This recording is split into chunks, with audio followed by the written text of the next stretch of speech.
been asked to speak to you today about India's water challenges, new beginnings in the 12th plan. We are in the Planning Commission speaking of our proposals in the 12th five-year plan as a paradigm shift in water management in the history of development in our country. What I'll try to do is to briefly indicate firstly why we felt we really did need a paradigm shift, a change from the way we had been managing water in this country all these years. Secondly, I'll briefly speak about how we went about doing it. And finally, I'll try and outline the 10 key elements of the paradigm shift that I believe we have set into motion, although of course the work has just begun. As you all know, India's water development over the years initially focused on the construction of large reservoirs on our major river systems. And India has been one of the major dam builders across the world. Now, a number of questions have been raised about what we have been doing in this sector. We not only looked at these factors, but we also recognized that we begin to see the emergence of definite limits of continuing on the path of more and more dam building in this country. We were also reasonably skeptical, if I may say so, about the proposal which had excited much imagination some time ago regarding the interlinking of rivers in the Indian subcontinent. And among the many reasons, many of which are popularly known, one of the latest scientific appraisals of this project is highlighted by the Planning Commission, which is that the very existence of India's monsoon cycle could be put under risk. And what scientific studies now tell us is that if in fact we were to do that, we would in fact stop the creation of this low salinity layer which triggers the monsoon cycle in the country. So overall what we were saying was that going on with business as usual in water resource development is not something that can be contemplated anymore by the country. But it's not merely about surface water, it's also about groundwater. As you may all know, today groundwater is the most important source of water in our country. And the manner in which we have tried to use this resource, in the last 30 years, we have virtually mined groundwater and have created a situation where water tables have fallen, but water quality has also become a major new area of concern. And what we have not understood is the essential common pool resource character of groundwater. That groundwater is found in aquifers, and aquifers are common pool resources which need very careful management. So both surface and groundwater require a new approach. So this is the kind of basis that started off the process for effecting the paradigm shift in the 12th plan. And the first thing we did, the fundamental change that we brought about was that I had 8 working groups in the water sector, being a large sector. Every single one of these working groups was chaired by a person from outside government. And the challenge that I set to my colleagues was that we need to arrive at a consensus. And I can tell you at the end of the day, why I feel we did make a headway was that no one was very happy by what was achieved. And I would briefly like to mention the principles that I believe animate this paradigm shift that we are attempting in the 12th plan. The first is the fact, already alluded to, that water is too large and too complex an issue to be managed by government alone. The debureaucratization of water is the fundamental running thread of all our proposals in the 12th plan.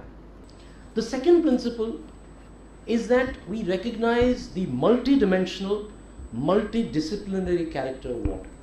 The third major change, which we are still in the process of effecting, but at least the recognition is centrally there in the 12th plan, is that we have divided water into silos. And breaking down these silos and taking a convergent view of water is extremely important if we want to make a new beginning.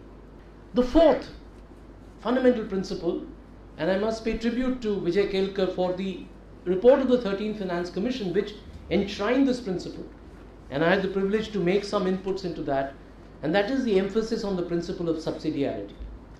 That we must take an approach to the problem of water which seeks solutions as close to the problem as possible. The fifth principle is the principle of sustainability. The sixth is a basic approach which I outlined, that we use the best science, the best knowledge, the best minds, the best experience and the best practice that was available to us across the country. And there we learned from the Honorable Prime Minister, the seventh principle was guided by his vision of the Planning Commission as an essay in persuasion. He often speaks of it like that. It's a phrase borrowed from John Maynard Keynes. And the fact is that you cannot have the old vision of the Command and Control Planning Commission, which was saying, look, I control your money, so you make the change, otherwise I won't give you the money. So without any further ado, I will now, in brief, run you through the 10 elements of the paradigm shift that we are proposing in the 12th plan. On the large irrigation sector, obviously that took up a lot of our attention. It is where India has invested so much money through the Accelerated Irrigation Benefits Program, the AIBP, which has run for more than 20 years now. Thousands of crores have been spent. But what is most worrisome is that we have created so much irrigation capacity, but the utilization of that capacity, the gap between the irrigation capacities created and the ones utilized, is widening over time. And what we recognize, therefore, is that even without constructing so many more new big dams, if we were to find a way of bridging this gap, millions of acres of irrigated area could be added to India's agriculture. And that is what we are attempting in the 12th plan. We have created a National Irrigation Management Fund. So this is the first major reform that we are initiating, where we are saying to add to irrigation capacity, we will try to bridge the gap between the capacities that exist and the utilization of those capacities. The second major change we are making is, of course, in the whole area of groundwater. It would come as a surprise to all of you that after all these years after independence, India still did not have, till the 12th plan initiative has just started, the maps of the aquifers where the groundwater exists. And what we are saying is, this is the first design principle enunciated by a Nobel Prize winner in economics. She was not an economist. She's a political scientist, Elinor Ostrom, who said that the first design principle of managing common pool resources is the delineation of the boundaries of that common pool resource. And many people don't recognize that her PhD actually was on groundwater. And we were inspired by her work, and we decided that unless people know what are the contours of the aquifer that they are using, and unless they understand the storage and transmission characteristics of the aquifer from which they are drawing their groundwater, they cannot make sustainable use of their groundwater. And so we are now embarked on a very ambitious program which we believe will go well into the 13th five-year plan, because this is an exercise of a scale that has never been undertaken in human history. What India is now attempting, mapping its aquifers and moving on, mapping in a way that enables the primary stakeholders to be able to manage the resource in a sustainable and participatory manner. The third element of the paradigm shift it goes beyond water management to issues of water governance. Now this is a classical policymaker's dilemma. How do we resolve the dilemma between the livelihood security of millions of small and marginal farmers? 80% of India's farmers own less than 2 hectares of land. They are small and marginal farmers, and the availability of cheap power and cheap water has driven the green revolution forward. So what we have arrived at is a kind of a middle path, which consists of the separation of power feeders. So the delivery of power subsidy itself can be done in innovative ways which does not lead to the kind of destruction of the water table that we have seen in the years gone by. The fourth element of the paradigm shift, of course, addresses the other side of the equation, which is that if water tables are falling, we must do everything in our power to restore those water tables through something which now in this country has become enshrined, although when some of us started this work more than 25 years ago, we were laughed at. The whole program of watershed management and rainwater harvesting today is part of India's lexicon. But what I have tried to do in the last few years in the Planning Commission is to undertake a radical makeover of what is the largest employment program in human history, the Mahatma Gandhi National Rural Employment Guarantee Program, which had got reduced to, and even today in so many parts of the country continues to be merely a dole that we are providing to our people. What we are now trying to, the change that we are trying to make, the reform that we are trying to make through the 12th plan, is to say that this program must be entirely recast on watershed principles and be directed towards the creation of durable assets. So what we are saying is that while we try to manage our groundwater better, we must make every effort to recharge the groundwater resources of our country and to restore the water tables, to improve water quality through a massive program of water harvesting and watershed management. But friends, as you all know, water is not merely about irrigation and about livelihoods.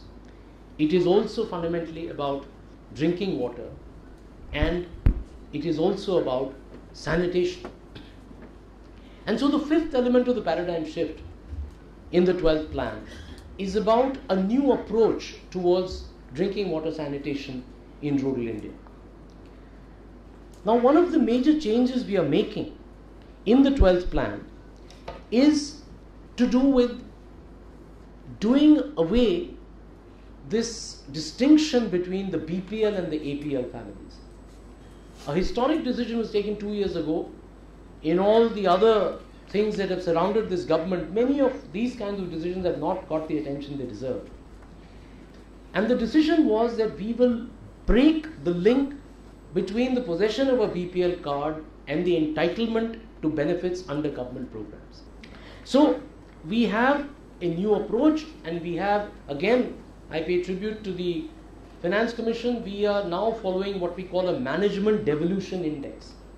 That to the extent that you will devolve the management of these systems of drinking water and sanitation to the local village communities and the Gram Panchayats, we incentivize the movement of resources towards you. And every state is being monitored on this index, and we are trying, therefore, as I said, to incentivize the reforms that we believe are crucial to effecting the paradigm shift in water in this country. Now, the sixth element is about urban India. In my own judgment, the crisis that we face on water and sanitation in urban India is even more grave than the one that we face in rural India.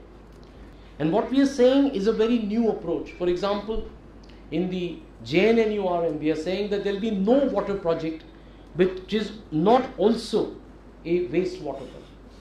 We have to bring the two together, without which we cannot have sustainable sanitation and water in our cities. We are also saying that we need to focus on demand management, on reducing intra-city inequity. And the quality of water that is being supplied has to be a central focus. We are also saying that the local water bodies, the protection, preservation and use of local water bodies as the first priority in any system of water supply in urban India, must be given central emphasis. And finally, we are saying, of course, that the reuse and recycling of waste at the very beginning is something we need to do at the source of that waste, rather than try and clean up our rivers without having bothered about the groundwater and from our river water. And it also includes the polluted water that we are dumping into our freshwater sources. The eighth element of the paradigm shift, because water is a vast subject, has to do with flood management. Floods unlike the droughts that we've been focusing on till now in my talk, are a major problem, especially in the eastern parts of the country.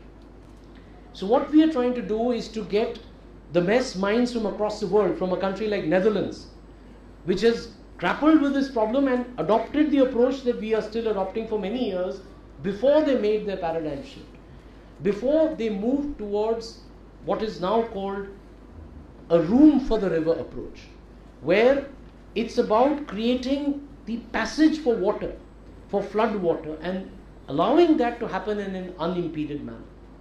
Now all of this, for it to be possible, requires a robust foundation, and the foundation has two elements.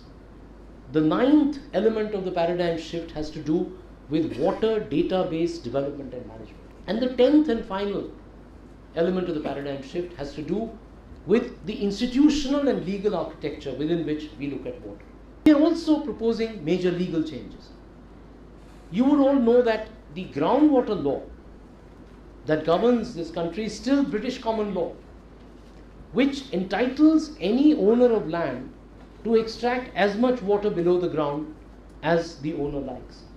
And this is the source of so much conflict over water in this country. This is an eminently reasonable principle, and it means identifying, of course, through our aquifer mapping program, the groundwater recharge zones, the discharge zones, but in very brief terms, the 10 elements of the paradigm shift. The only thing that I have to add is that, as I said in the beginning, this is work just begun. And the same process that we were engaged in of getting all stakeholders on board to sit across the table, the same kind of architecture of partnerships will have to characterize the implementation of this paradigm shift, without which it will not become a reality. I welcome all of you to join this process. That is the vision we have put forward in the 12th plan. That is the hope that I would like to commend to you today. Thank you. Thank the audience for very constructive participation. And it's very clear the water is everybody's business, not of the government alone. So let's participate. And that's probably the key word what we can conclude. Let's not point out fingers at others. We also have some responsibility, individually and collectively. So enlightening the society is equally important. And if this works well, Aam Aadmi will not have much of a problem. So thank you all. Thank you very much, everybody. And it was very enlightening evening. Thank you.